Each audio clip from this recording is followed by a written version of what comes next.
Okay, so let's get down to fucking business. I'm all hopped up on caffeine and I'm ready to tear some shit up. I got the right attitude. It's the night before my birthday here, so April 26th, 2023. I just read through two sections, which I want to use as, again, these are some of the primary works for which I draw from. The writings here with the intro by, Communist Manifesto intro by Gareth Stedman Jones is very good. And then also Body Dressing and these different, which is a collection, it's an anthology of different essays. And I'm going to draw from fashion to masquerade, towards an ungendered paradigm, which is Efratation, which, basically, we'll get into it here because it needs to be talked about, and we got to. And again, I don't want to go back to this, but this is This is in the foreground of our culture, and all of this, these writings, right? This one, the manifesto, and this one from like the early thousands are very important. These are pivotal pieces of literature, and my view of the world and my legitimacy and my credibility as a critic and trying to be an educator and a historian with this video series, The History of Propaganda. Without this book, right, and without the manifesto, without this one, right, the decisions, and this one too. I gotta read this soon enough, right? Then also the psychology of human relations. And everything I've learned in university and in college and in life, I would have no foundation whatsoever to even speak about this stuff. I would just be another pundit. I would just be another fool. I'd just be another talking head, right? Like, I'm absolutely thankful for all the work that these people have done. Regardless if I agree with them or not, I'm just happy that they existed and that they use their intellect and their personal, motivation to put it into a fucking book, okay? Because we can't trust everything that we see on the internet, especially with how the machine works and the strength of the propaganda, and how this transgenderism, the gay identity politics, the absolute constant assault upon the human being and humanity and what it is to be alive. Just, I can't fucking stand it. I want to fucking kill people when I start reading this stuff, right? Because I see it as it happened, right? From the very inception to its result and what we have to deal with now, because it's just like it's just so fucking insufferable. I don't even really want to talk about it, but here we are because of the traditions of of division of labor and inalienable rights, right? Okay, so we're talking about it's philosophical ideas and idealisms and concepts. So again, talking about Adam Smith here, I got points written down here as to what I wanted to talk about to be a little bit more specific. Alienated labor. So let's and then okay. So I'm going to preface this within the first couple of minutes, right? So history of propaganda is not for stupid people. It is not for stupid people. Okay, stupid people don't give a shit about this stuff. They just want to cherry pick whatever information there is in order to support their inherent biases or the preconceived notions, to give themselves a platform on which to become pundits and figureheads of popularism, right?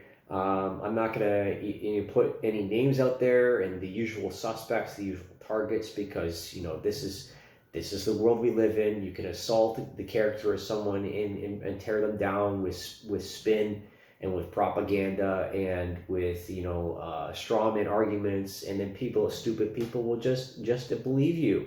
That's why I'm going back to the books, going back to the basics, and I'm using first-hand accounts of my own life experiences. I am not a fucking idiot. I am not a fucking idiot. I'm not a racist, right? I am not a transphobe. I am not a homophobe. I'm not an anti-Semite, right? All of these terms, these terminologies are used to discredit people which have an opposing opinion. Okay, in most realities, there are instances where these are used against people in a valid sense, but only if we construct the argument as A versus B, or A versus B versus C, or whatever, to ad infinitum, because this is just completely fucking stupid, right? Academic people can be fucking stupid. Like, they can be the stupidest people on the fucking planet, right? And if I had a doctorate, okay, in philosophy, because that's what one of my other life paths was to continue on after history, possibly, I don't know, do law or politics as a master's, and then write my doctoral thesis on stuff like this, because it's so fucking fascinating. The degradation and the fall, as to how the falls, really the fall of the study of the fall of civilizations, right? Because this is what I really like. I really like to see how things spontaneously disassemble, right? And especially coming from an engineer's mind, and from an artist, and how I really appreciate the basic elements and combination, the organic chemistry, so to speak, of what it is to be human and what it is to be alive, especially within these social systems, these political constructs, and where these ideas come from. It's a never-ending source of inquisition, because knowledge is divine, right? To know is to know God, and as a Christian, I want to get closer and closer to the Creator as much as possible, as a physical being, right? As a body, right? A body for that is the vehicle for my intelligence and my essence, right? As we all should, right? To express ourselves and to communicate is what makes us social beings. And when we try to eliminate this discourse, as the terminology is, and we try to eliminate the argument, we try to silence people, or we try to make people into political prisoners within digital prisons by means of physicalities and through economics, right? Then what we're doing is that we're silencing ourselves as a human species. And that's the end of that, okay? And where I'm going to go from here is this point that my nephew said to me today. And, I want to talk about Canada for a second here. And I'll touch upon the stupidity of supporting transgenderism or gay ideology within militaries. That's well documented. I don't have to get in too deep with it. And then same with the supporting of immigration to a self-destructive enthusiasm, right? And the thing that I'm seeing now, right, is that, and I've been hearing this for years now, is that my nephew has to deal with Middle Eastern people, their children, being bullies, frankly, and insulting him and beating him up. He's telling me today, like my sister asked him, "How was your day?" "Oh, I had to deal with people insulting me in Arabic." I'm going to trust my nephew on this, okay? And I'm saying, well, how come you don't throw insults back? He says, because then they'll beat me up. They'll throw punches at me. I'm like, well, do you know how to block? And he says, yeah, right? Because this is the thing, is that when we allow other cultures to come here and run all over us, then, We get what we deserve. We get what we deserve, all right? And I don't want my nephew or my future children to have to deal with this fucking bullshit. I don't. I don't want to have to console and to placate my son or my daughter, for the fact of the matter, or my nephew, right? To say, oh, it's okay, it's okay, it's okay, it's okay, it's okay, little boy, it's okay, little one. You know, you don't have to worry about them. You know, it's not your fault. You know, they don't know our customs. They don't know our culture. That's fucking bullshit. They know our culture. They know our customs. But now it comes to a point where there's a limit to our hospitality. There's a limit to my love. There's a limit to my care. And there's a limit to my tolerance, all right? You know, because, the doublespeak of diversity and inclusion is homogeny and exclusion, right? Because the psychology is always about tribalism, all right? And we're talking about exclusivity and so on and so forth, and elitism even. And, and that's about economy, and it's about, the division of labor, but also, the concept of what labor is. And I'm looking at Adam Smith here, which is, one of the cited works of Karl Marx with the Communist Manifesto. And the piece of work that I was drawing from earlier in here is political economy and the true natural history of man, right? So what is our natural history? How does our society make us, truly natural versus being the natural beings, which means that we're more animalistic, right? And of course, Adam Smith, I said again, I laid this out within the first few videos of the thesis statement, and hence why I deserve accreditation, because I'm a better professor than a lot of educators that are out there right now. Because I give a shit. And I'm not just doing this for pay. I'm doing this because it has to be done. It has to be done. Give me my fucking degree.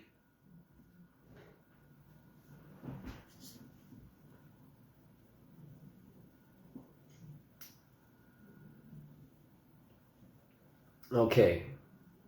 So moving on from a bit of the caffeine-fueled aggression. And I did work out today. Thank you very much. So,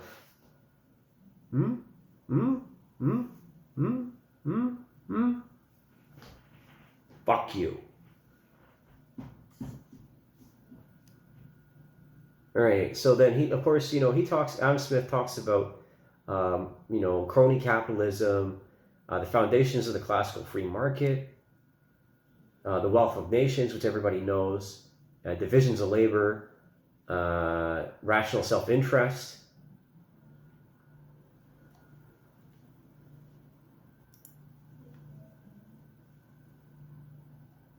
Okay, and I want to get into the fact that I want to emancipate white people from the rest of this fucking special interest minority bullshit, right? I don't want to work for people like that. I don't want to contribute to a support system or a government that allows these people to just go out there and completely destroy the environment, because that's what I see. I see people do that on purpose. And when I was at Bombardier, as I've mentioned in other videos, I saw people took Bombardier property on purpose to erode the company because they felt mistreated, or they felt that their status was higher because of their education, but they couldn't prove it. They couldn't prove that they were educated. They couldn't put it down to the long division. They didn't understand the modeling. They just sat in front of the computer and did with Katya all fucking day, right? And they'd smoke their cigarettes and their marijuana, and someone would even drink in the parking lot and laugh at Bombardier about it, right? Not that this behavior is specific to those people, but that toxic behavior, right, is what happens when people have too much luxury, right? They get here, and it's the best they've ever had, and they're high on the horse. But meanwhile, me here, I have to go sleep in a different Airbnb every week and then suffer bed bugs, and all the money that I make goes just completely bye-bye, right? Because at the time, even $45 an hour as an employee. Well, it was closer to 40, 42. He's spending $600 to $800 per week in hotels or Airbnbs, right? And it's been the same since 2016, 2017 and onwards. It just hasn't gotten any better. So the economics of it is that white people are slaves now. We're slaves. We're slaves to this idealism, and we're slaves to this economic, this debt servitude, and the possibilities of getting out of it are very rare, and are very scarce, rather, right? And so I'm looking at the next point I have up here is Christian and Hegelian philosophy. So again, to highlight Hegel.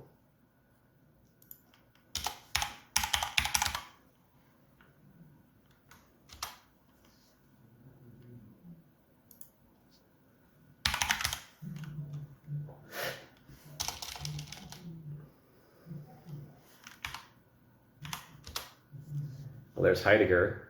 I don't want Heidegger.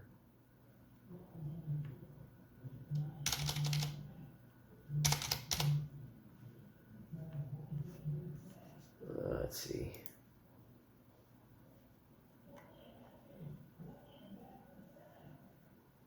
Hegel. There he is. Friedrich Hegel. So here's, again, Hegel, if you don't know, this is off of Wikipedia. I encourage you to get more involved with learning about him. This is very important to the Communist Manifesto, right? And to Karl Marx, right? He cites him all the time, frequently, and, because like this, you got to remember, the Communist Manifesto started in Germany, all right? And Christian communism is the basis, right? Because Christianity doesn't like slavery. We don't like slavery. No. Okay? No usury. It's the basics of the Bible, right? You don't use someone, you don't charge interest, that sort of thing. You don't put people into a worse position just because you need them to do something for you. You don't manipulate them, you don't extort them, you don't coerce them, right? Because that goes against Christian idealism. And so this is, okay, so let's highlight him again. We'll scroll down to his philosophy.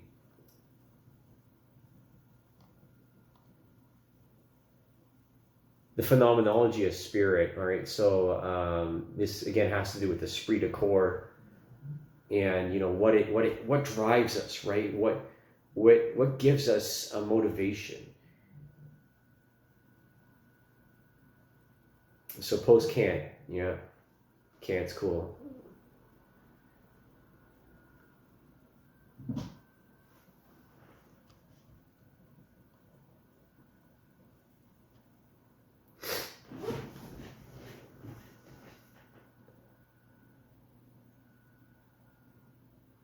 And then science of logic. Okay, philosophy of the real. So the physical, metaphysical. Yeah. Tradition of Aristotelian concept of actuality, philosophy of nature, philosophy of spirit, subjective spirit, objective spirit, absolute spirit, philosophy of arts. Again, Hegel is associated with Christianity. He says he's identified as a Lutheran his entire life. One constant was his profound appreciation for the Christian insight into the intrinsic worth and freedom of every individual. That's what I'm fucking talking about.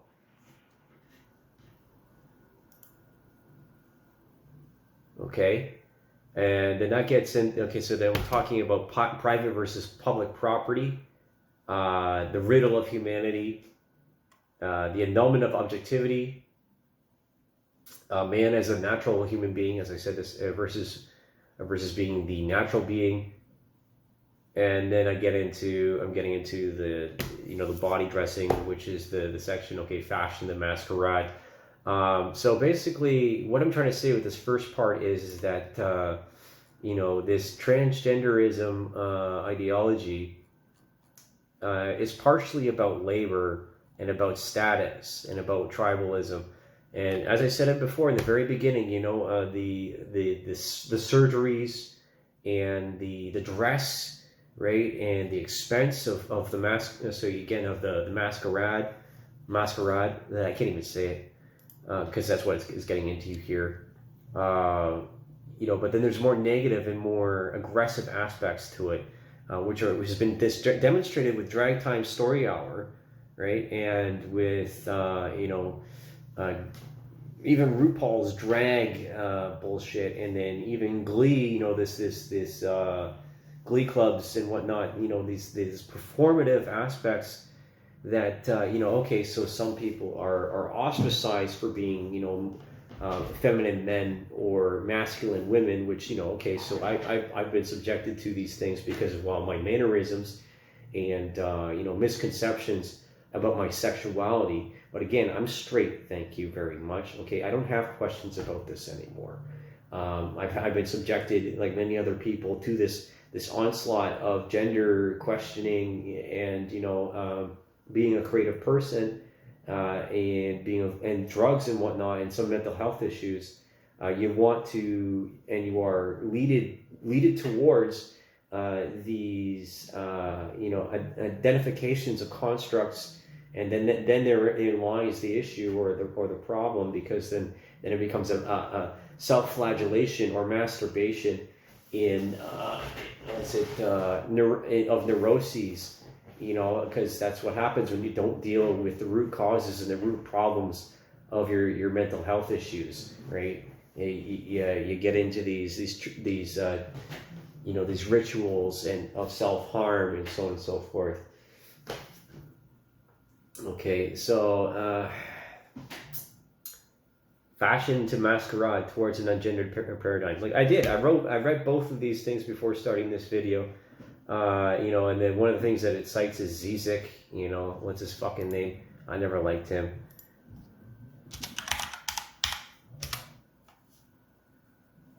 Slavoj Zizek. Again, I appreciate that he exists. But okay, Slovenian philosopher, cultural theorist, but I don't agree with you, man. I really don't.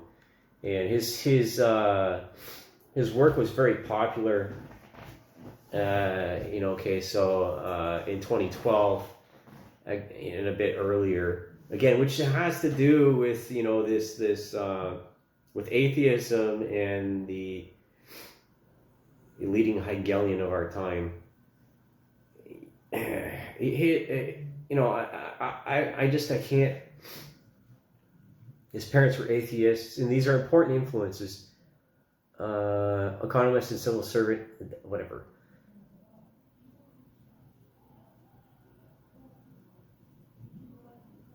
And then then body dressing taught, that section mentions Foucault, who's another degenerate, a very messed up individual.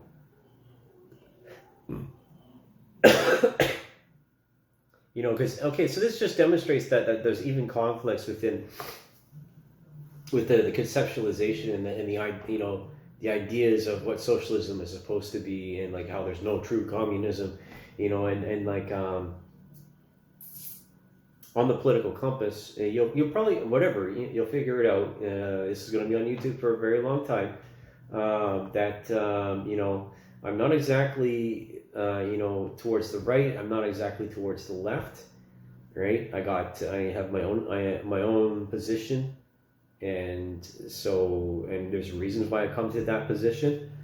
And after years of having to deal with stupid people and been abused by others and allowing it to happen, right?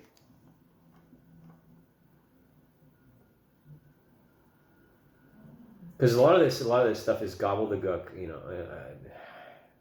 it's just insufferable. Yeah. Atheism is a legacy worth fighting for. Oh man.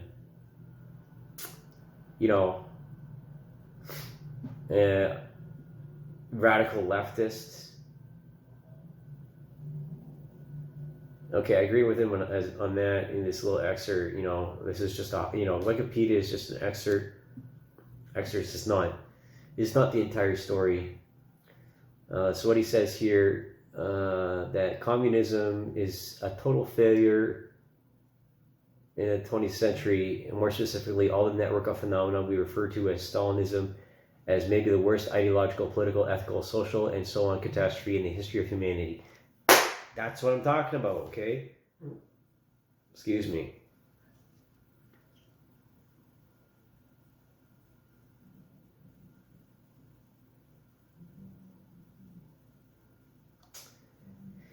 It's okay not to agree with other people. I'm not going to tear him down. It's just some of his presentations are just very, it's very, it's obtuse, very obtuse, and I don't have time for that. This mental masturbation anymore. I want to get this. I want to affect social change, right? I don't want to be a virtue signaler. I'm trying to do something about this. I'm trying to communicate why this is so terrible for all of us in a way that has its own weight, right? And try to be fair about it at the same time. But I can't be fair to social terrorism, and because that's what some of this is, And then so the eternal masquerade. Okay, so I already said this, right? The RuPaul's drag hour, or whatever. Drag is a weapon to destabilize gender and sexuality categories via performance and performatives. So in itself, that's actually a threat display, showing, oh, look at me, I'm so creative, I'm so much more smarter than you are. Don't get in my fucking way, right? And it's totally it's a social construct of hierarchy and who's the best at this doing threat displays. That's the way I look at it now. Oh, look, I'm so creative. I can dress up as a woman, and I can slip I can pass in your straight circles, and then I'll fucking stab you. And I'll steal all your men. I'm that much more interesting than you are. This has to do with, again, I don't like saying it, but it has to do with Israel and the Zionist utopia. This, again, the 6 genders in the Talmud,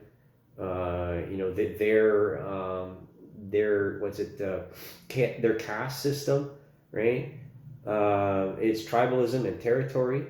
And then it gets into, okay, so again, I just mentioned this, that femininity is a disguise used by women to disarm man of fear. Because a woman has capacity for violence. A woman can be violent, right? And if you look at the domestic abuse rate,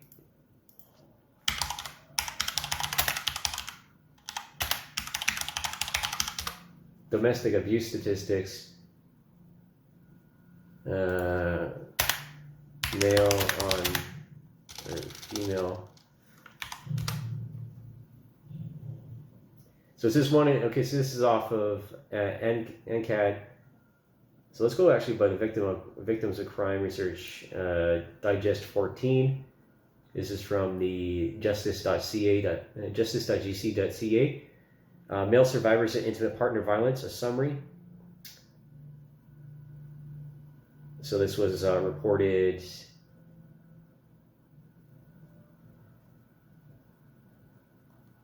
What is this reported?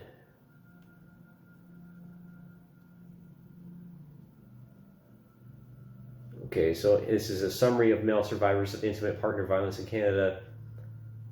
Men comprise about 20% of all IPV reports reported to Canada, and about 20% of IPV homicide victims. But this is just what's reported, right? This doesn't, a lot of men will just, as is the psychology has been cited by other prominent observations,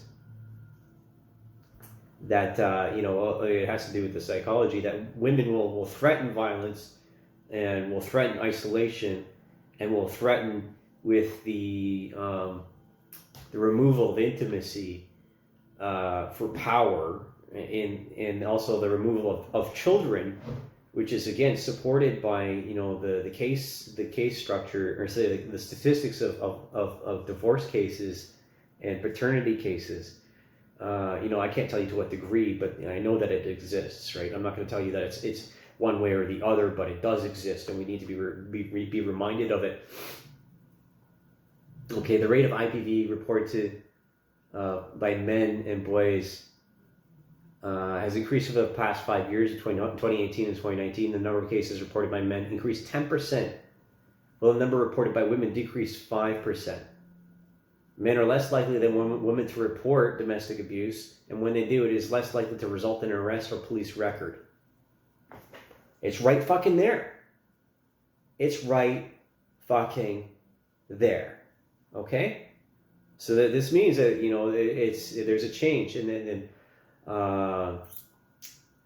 okay, so here's the thing. Again, men are less likely than women to report domestic violence, and when they do, it is less likely to result in arrest or police record. In one Canadian study, 64% of male survivors of IPV who called police reported being treated. Male survivors who called police reported being treated as the abuser, so as the perpetrator, right?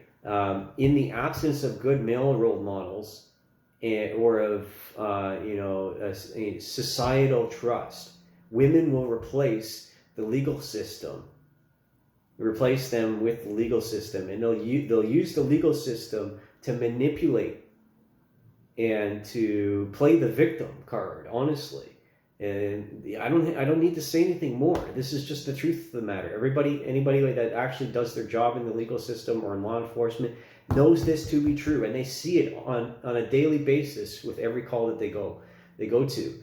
And then I want to cite the domestic violence rate, the frequency of being higher amongst lesbians, and how they beat on each other.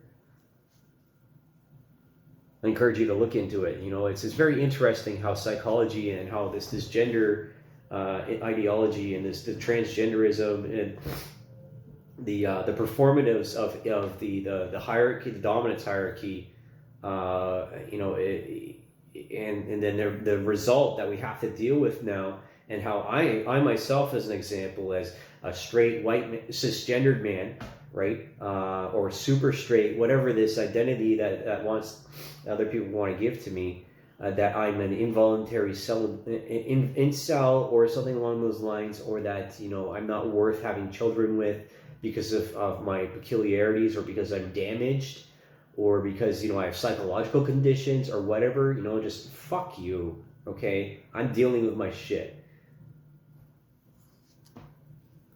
Okay.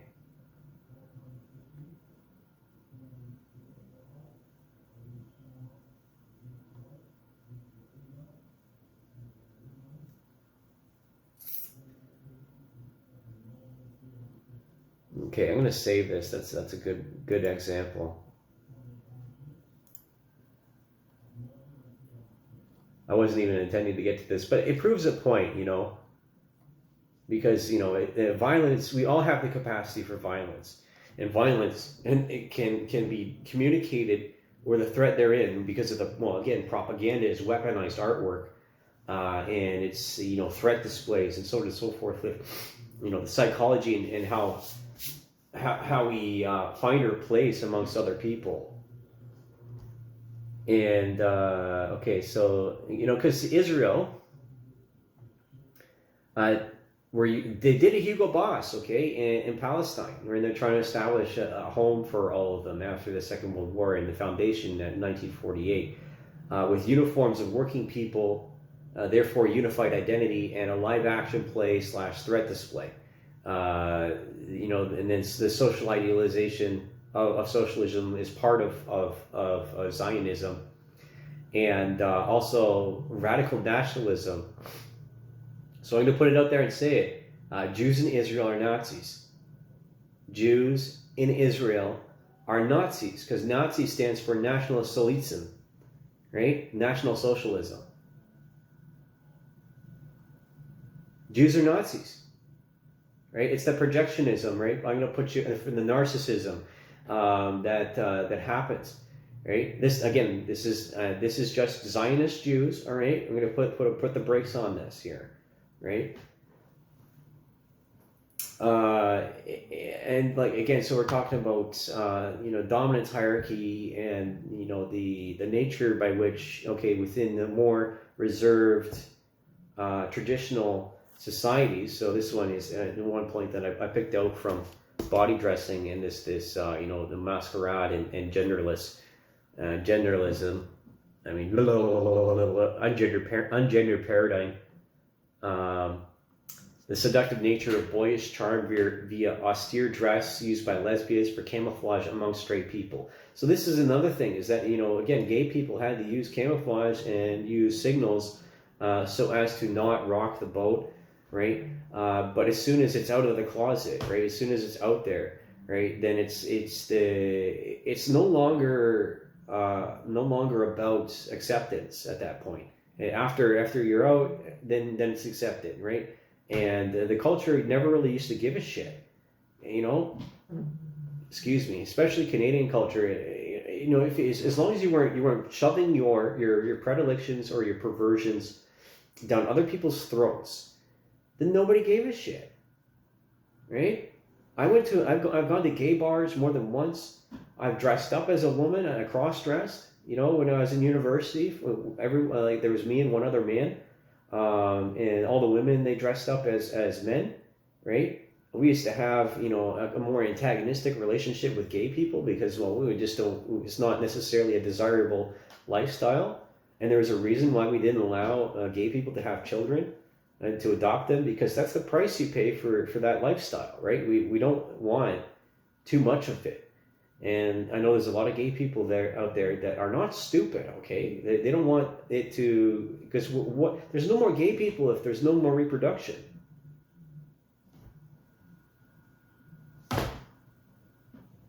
There's no more partners if there's no more people. It's the hedonism and the drug culture and again, the performatives of transgenderism, because even when you become gay, you still, one of the partners is more feminine than the other, one is more masculine than the other, and then it becomes, we're always fighting for a position and roles because of the division of labor. Who's going to do the work, right? Because then I look at all these people online that are models, they're cam models. A lot of transgenders are on there, and it's just a specialization. It's a fetishism, right? Autogynephilia. It's absolutely a fetishism, and it's absolutely a status symbol amongst gay men, right? And those people, they want a lot of them want, they know what they're doing, and they want special status, and they don't want to do physical labor. They're fucking lazy, okay? They're fucking lazy. You come at me for that if you want to. I'm not gonna back down from that, because that's the observation is that there's some psychopathic people that adopt this behavior in order to manipulate and to get out and get off of being accountable to another person, and to raise themselves higher in a power structure so that they don't have to work. So they don't have to do physical labor. They don't have to think. They get other people to do it for them, right? And then another point here, moving on from that, is Valerie Steele again. So Steele is like myself. We're very intelligent people, and fetishist fashion, right? So that's, again, that correlates to this drag queen story time, these drag operas, and the queer pride, the gay pride parades, which are, again, threat displays. They're threat displays. Oh, look at us, right? Look how much we can get away with in public, right? Because some of these things become very degenerate, and then you get into the sadomasochism, which is, again, correlated to the hedonism, right? The 100 Days of Sodom. It's all of these lifestyle choices. Excuse me. Which brings me back to, the predatory nature and the aggressiveness, which comes back down to the erosion of society, right, and social trust, social bonding, and mate selection, right, and the breakdown of trust between men and women, because trans women are not women. Trans women are not women. They're gay dudes dressed up and they get top surgery or whatever, right? And like,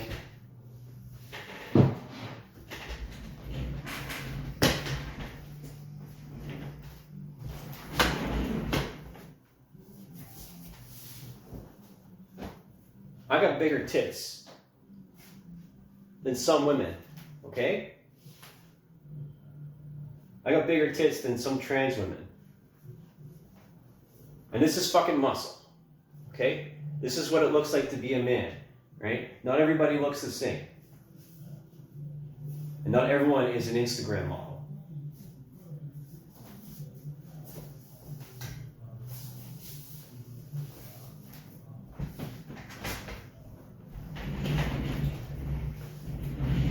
Case fucking closed, all right? And this is why, you know, I can't agree with the enforcement and the support of militaries, you know, and this out and proud sort of mentality, because, you know, there's no atheist in a foxhole, okay? I don't want to have to worry about it, frankly. And I know I can trust some people when I get closer to them. It doesn't matter what their sexual orientation is to me. That's not my problem. It really isn't. You know? But the trans ideology is predatory. Because we're not what we think we are.